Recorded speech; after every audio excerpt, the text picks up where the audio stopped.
honor po sa pangalan niyo. Kasi we admire you so Diba, much. ginagawa ko lang trabaho ko sa bayan. But we love you po. Wow. We love I you. will comply with my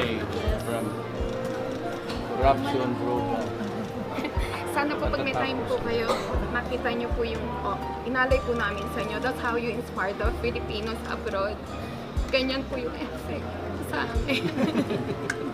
Sobrang mahal na mahal po namin kayo.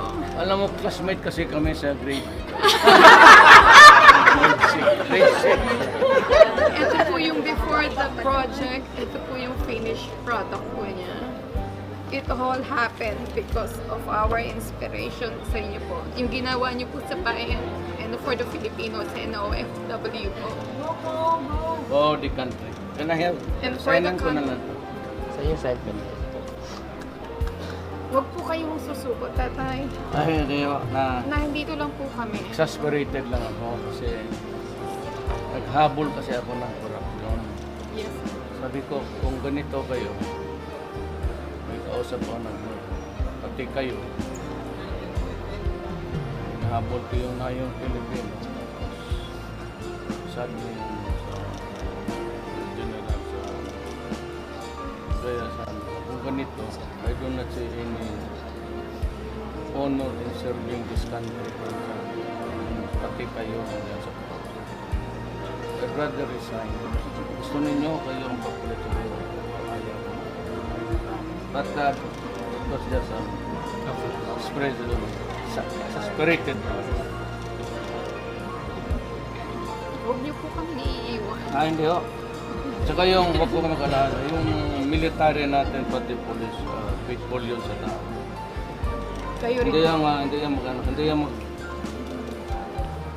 mapait ang sundalo ko at mga police. Dandahan lang. Police may problema ako, pero I will solve it. Minus-minus lang naman yung... Maraming salamat po sa ginawa niyo po sa bayan. Meron po akong souvenir sa inyo. Color niyo po from you.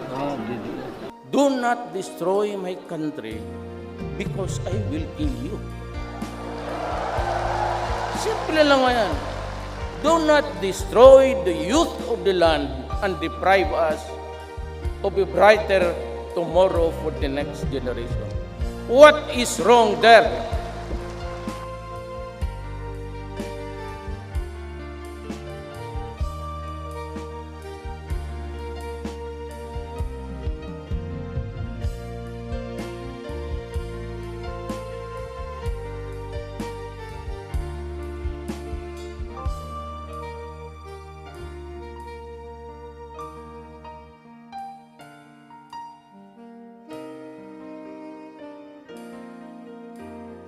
Maiksi lang po.